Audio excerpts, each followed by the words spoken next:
Matheus é um sonhador que sonha de olhos abertos, porque ele sabe como a realidade é. Ele é um palhaço, um técnico, um bom amigo e um bom cirqueiro.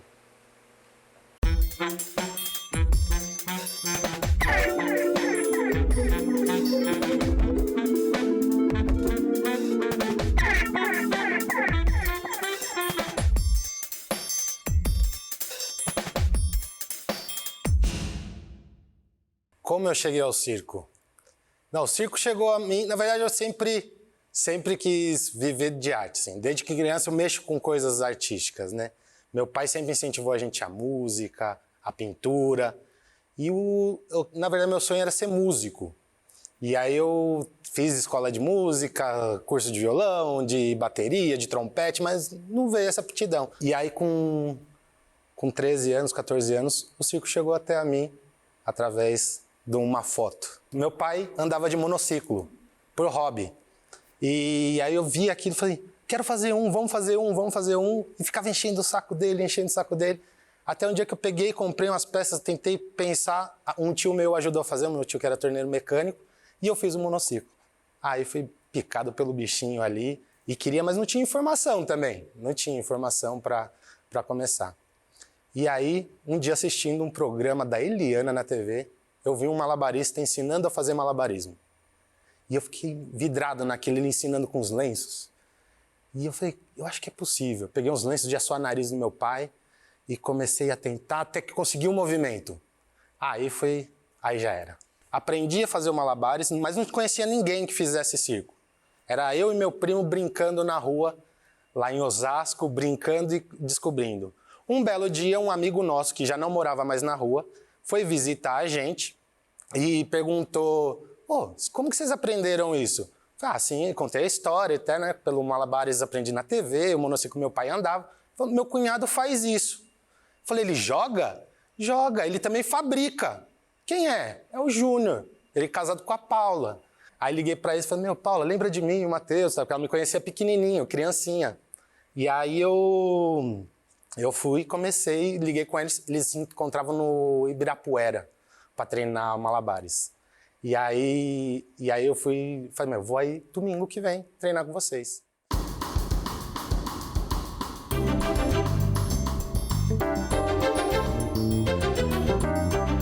No circo a gente acaba tendo que fazer nossos próprios equipamentos pela dificuldade de acesso a esses materiais. Hoje é bem mais fácil, né? Mas lá atrás era muito difícil você ter um equipamento de malabarismo, por exemplo. Então eu comecei a ver que as pessoas fabricavam seus trapézios, as pessoas fabricavam seus giros, seus malabares. E eu, com essas habilidades manuais que eu tinha desde criança, eu começava a fazer as minhas próprias coisas.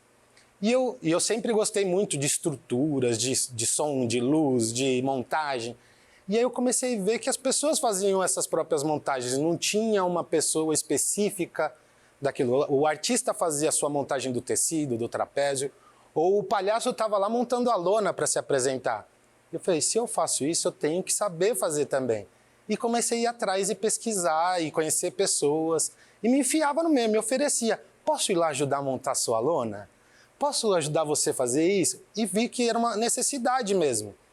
E aí estava começando um movimento de pessoas pensarem mais em segurança. Eu lembro, acho que 2002 ou 2003, no Galpão do Circo, o Paulo Barbuto ele fez um mini curso, assim, uma discussão com pessoas de circo falando sobre a segurança. Né? Então, ele vinha da área de alpinismo, né, que já tinha uma normativa, uma coisa mais rigorosa com a segurança. E aí eu fui fazer isso, daí conversa com um bombeiro aqui, um bombeiro acolá, uma pessoa que faz alpinismo, um cara que monta...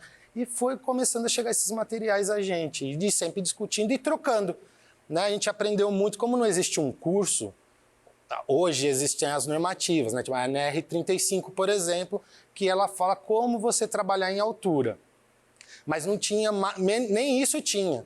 Então você perguntava para como que você faz esse nó? Né? Como que você faz para subir esse mastro? E aí você vai pegando e adquirindo. É uma lição, né? Vira um notório saber, né? Como não tem o curso, é um notório saber. Um vai passando para o outro. De lona, é que assim, eu sou autônomo, né? Eu sou um artista independente que presta serviço para algumas companhias. Porém, tem 3 que eu levo para minha vida e faço as minhas funções artísticas e técnicas lá, que é o Circovox, nesse espaço maravilhoso que nós estamos. Atuo no Teatro Mágico, que é uma banda que mistura circo, poesia, tudo, é um sarau amplificado. Eu atuo como palhaço e sou o responsável técnico de montagem aérea, né? Coordeno a área de circo. E na CIAK, que é uma companhia de grandes eventos e estruturas relacionadas a circo para mundo corporativo, propaganda, filmes. Atuo lá também como artista e técnico. Hoje, muito mais como técnico. Todas as viagens que eu fiz na minha vida, tirando 2 que foram turísticas, o resto é tudo a trabalho e aí acabo conhecendo o Brasil. Já estive em todos os estados, capitais, diversas cidades, alguns países fora do país, tudo pelo circo. Teve períodos da minha vida que eu questionei se essa viagem era importante mesmo ou não, mas quando eu ficava um pouco fora eu não conseguia me achar. Então viver conhecendo novas pessoas, novos lugares, novas culturas, é o que me move também. Minha função dentro da área técnica do circo, por mais fazer tudo, né, desde a contrarregragem a criar os equipamentos, eu sou técnico aéreo, né, montagens aéreas, tudo em altura, e técnico em motores. Né, motores de içamento de pessoas. O motor que vai subir as pessoas, fazer as ligações elétricas, manutenção nesses motores. Então, para levantar um galpão, que é um novo espaço de circo, né? Porque o circo, como a gente conhece redondo, de lona, ele também é recente, é de 1800 e pouco, né? Não é uma coisa tão nova. O circo é milenar, mas essa estrutura, quando a gente fala do circo, essa imagem que a gente tem, também é recente.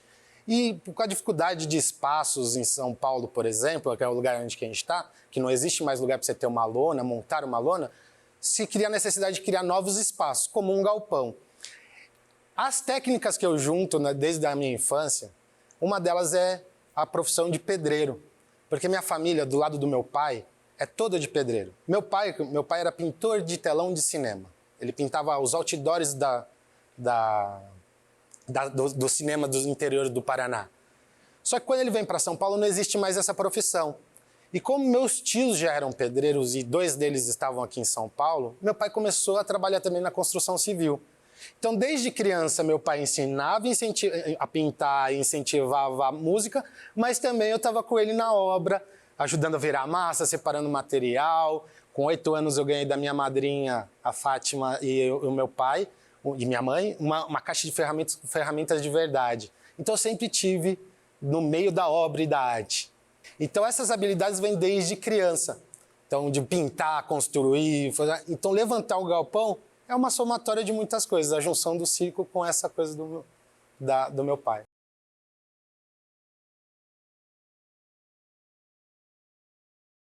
Eu vejo como 2 pontos principais. A pesquisa, porque hoje a gente tem mais informação, pesquisar, estudar, trocar, e a responsabilidade, o respeito pelo trabalho. Hoje a gente tem mais acessibilidade, como a gente falou antigamente, dos materiais, não eram mais difíceis, a informação também é. Hoje é tudo mais fácil. Né? Ainda acho que falta muito, mas ainda mais, a gente tem mais acessibilidade à informação. Então é estudar, e outro, respeito ao trabalho. Né? Porque a gente lida com vida quando a gente fala numa montagem técnica, seja do público ou do artista que está lá suspenso. Porque quando você monta uma lona, você tem que montar arquibancada, a lona pode... Tem um público, tem um risco a vida ali, né?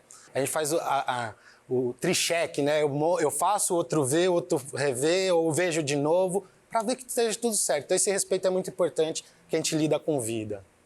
Hoje, na profissão, o que é exigido a um profissional técnico, por exemplo, em aéreos, o mínimo que tem a NR35. Ela começa antes com a NR18, que era uma normativa para a construção civil em geral. Então eles colocavam tudo no mesmo balaio. O pedreiro, o profissional da área da construção civil com quem fazia circo, por exemplo. Ou que montava estruturas de shows, ou que subia num poste para trocar lâmpada, era tudo junto. E viu-se a necessidade, que eram coisas distintas em segurança, na questão à segurança, a divisão para quem trabalha em altura e quem está em solo. E aí se cria a NR35. Ela ainda, eu acho que tem alguma... precisaria se criar uma nova, por exemplo, para os trabalhadores de altura no circo, por exemplo. Porque é diferente, porque a normativa, ela vem para te orientar e virar uma regra, porém ela cria limitações. Já chegou ao ponto de contratantes querendo que os trapezistas estivessem de capacetes e clicados. Então, a única exigência hoje é esse curso da NR35. É um curso limitado, eu diria, porque ele te pede algumas horas de primeiros socorros, ele te passa alguma noção técnica de segurança no sentido como você analisar a situação antes de uma montagem, os pontos de clicagem, mas ele não é muito específico. Você não vai aprender a fazer um nó num curso da NR35. Você não vai aprender como você tem que ancorar uma escada para chegar ao ponto que você quer, ou um acesso a cordas. Muitas vezes a gente tem que jogar uma corda e fazer um acesso com ascensores até o ponto que a gente quer. Isso não se aprende. Aí existem alguns cursos de técnicas de alpinismo, de coisas que isso você vai criando essa coisa. Mas hoje, para trabalhar, a única exigência é a NR, e esse curso não te dá base. Não te dá base.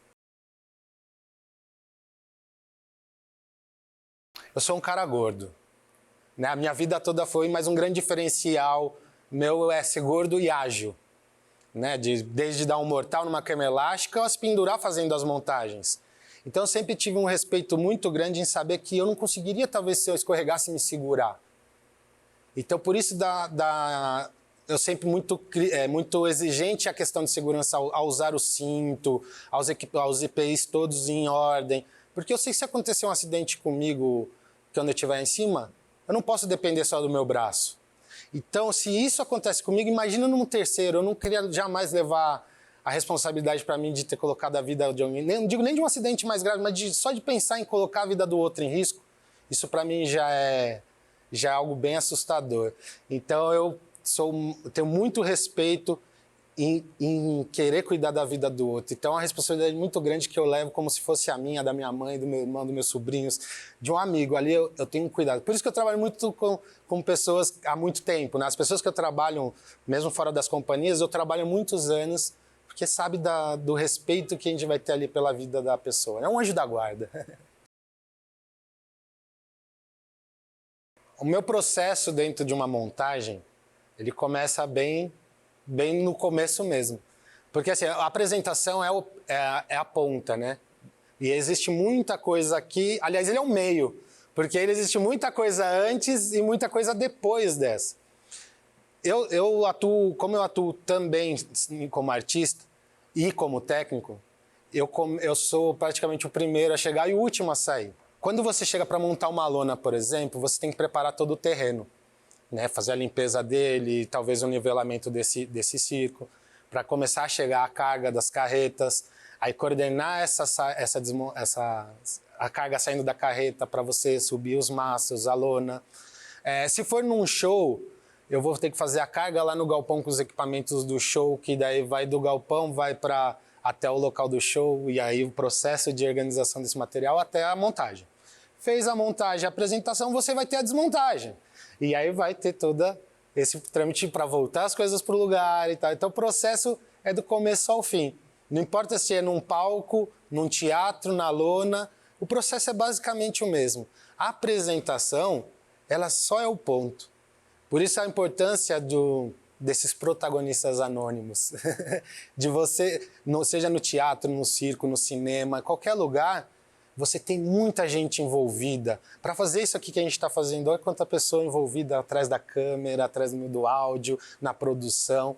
Então a importância de uma montagem é igual como todas. Você tem uma linha.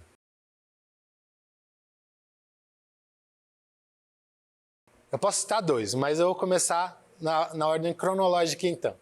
Em 2010, com o Circovox, nós fizemos a temporada por alguns estados do país. Que a gente montava a lona cada dia, cada semana num lugar. Essa para mim foi a maior escola de lonas, de montar a lona, porque foi com o Anderson. O Anderson foi meu grande professor em montar as lonas tensionadas, que a gente passou Pará, Tocantins, Bahia, Pernambuco e Distrito Federal. Né? A gente passou rapidamente, Goiás, né? A gente passou ali. Ali foi uma experiência que a gente levou o circo para lugares que não tinham mínimo de estrutura ali.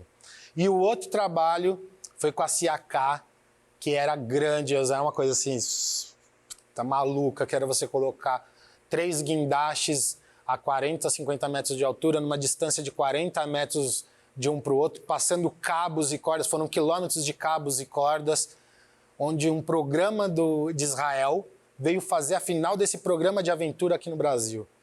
Aquilo envolvia mais de 60 pessoas, mais de 40 técnicos especialistas em alturas vindo do alpinismo, riggers de show ou circenses técnicos aéreos. Era surreal assim, a estrutura que foi montada. Esses dois, para mim, são a minha escola, né? De você fazer uma coisa gigante, maluca, e você ser maluco de montar um circo em lugares que não tem o mínimo de estrutura. Se joga, vai atrás de pessoas, pergunte, pesquise. Infelizmente a gente não tem um curso técnico no país. Já se tentaram montar turmas, mas é muito difícil alguém conseguir organizar essas pessoas, mas a informação tem minimamente para a gente começar.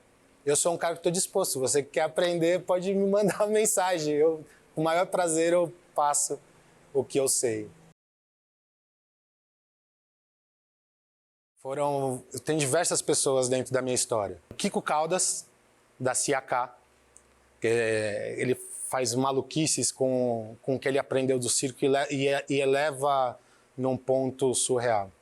E a outra pessoa é o Anderson Esteves, que é um técnico de excelência, que talvez muitas pessoas não entendam a sua qualidade, que trabalhou em vários circos, que ele é um técnico de circo de montagem, é um chefe de lona, e com ele, através do Circo Vox, que ele é o responsável das lonas do Vox, eu pude viver 4 meses montando e desmontando lona toda semana com ele, e essas duas, desde a lona tensionada às grandes estruturas, eu coloco essas duas pessoas como as mais importantes na minha profissão como técnico.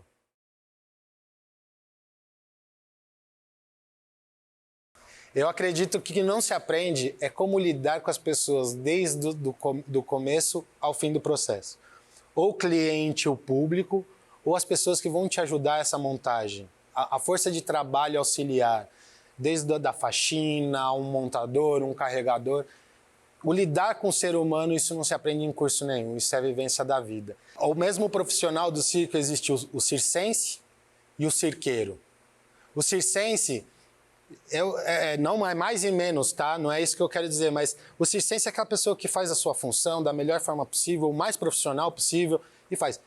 O cirqueiro, para mim, juntando artisticamente e o técnico, é aquela pessoa que vive a lona. Eu não tenho problema nenhum de dormir, como eu já dormi muitas vezes, dentro da carreta, sendo picado por um mosquito, coberto com um pedaço do pano, em cima do colchão gordo, ou dentro do trailer, com chuva, sem água para tomar um banho. Tudo para que tivesse na melhor forma possível para o outro dia, tudo pronto e funcionando para receber a equipe, os artistas, o público e funcionar. Isso, lidar com as pessoas não se ensina. A rotina de um técnico ou de um artista ela é a semana inteira, não é só o dia da apresentação, aquela 1h30, 2 horas de apresentação. Na técnica, eu faço a revisão dos materiais, qualquer manutenção possível que precisa para a próxima semana estar pronto e funcionando. Então, é a semana você cuidando dos seus equipamentos, fazendo as manutenções possíveis, zelando pelo espaço, arrumando as coisas que precisam. Em dia de espetáculo, a montagem em geral, assim como hoje, para fazer essa gravação. A gente abaixa o cenário, estica, limpa os lixos, zela pelo espaço para estar pronto. A minha relação com o público é a mais sincera, honesta e respeitosa que pode existir. Tudo que eu faço, artisticamente ou tecnicamente, é para chegar até o público, como ela chega. Não que eu crie pensando se o público vai aceitar ou não. Eu faço o que eu acredito, o que eu penso, o que eu quero dizer com aquilo. Mas quando rola essa conectividade com o público, é único, é o único lugar que a gente quer estar no momento. Não existe o problema atrás, sabe? Não tem, não, ficou lá em casa. Ali é uma conexão verdadeira e direta.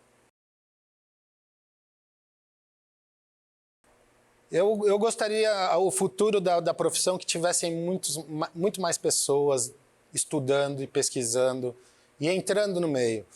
Por exemplo, eu fiz uma montagem agora para um grupo só de mulheres e não se achou uma mulher técnica, porque o projeto queriam só mulheres dentro do projeto. Só que não acharam. Porque as poucas que tem, e existem grandes de excelência, estão em petrolíferas, estão em grandes indústrias, a mulher técnica em montagem aérea, né? Mas na área ciência são bem poucas mulheres.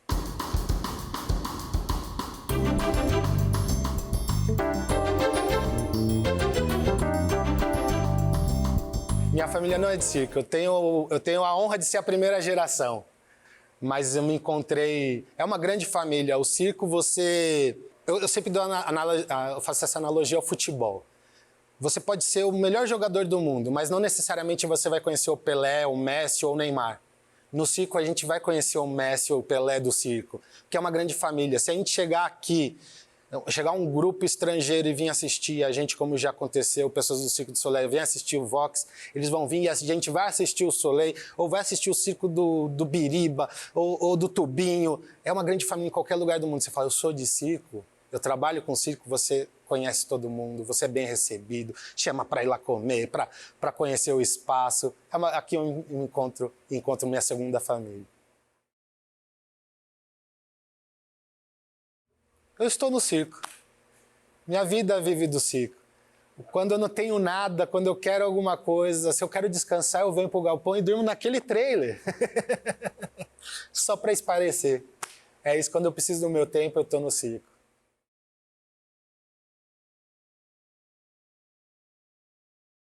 Todo mundo é capaz de fazer o que a gente faz. É só querer. É verdade. Eu te ensino a jogar 3 bolinhas em 5 minutos.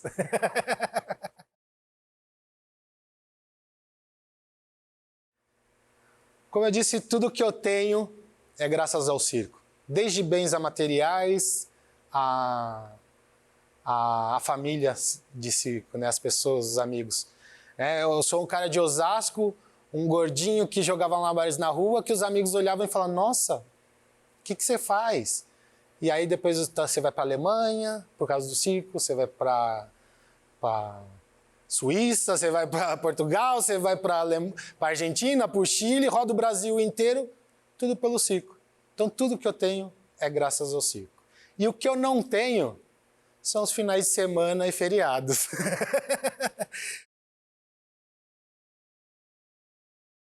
Em todos os aspectos, ele me salva diariamente.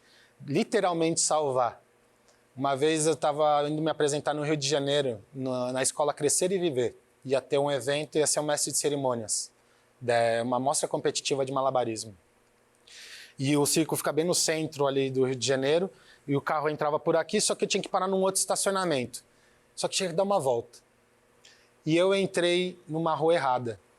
Nessa rua errada que eu entrei, na época eu estava acompanhado com a minha ex-esposa, Camila, a gente entrou, já veio 2 caras armados do lado. Eu já baixei o farol e os vidros, pus o celular de lado, e o cara já veio e falei, pô, tô indo no Crescer e Viver, apresentar lá no circo.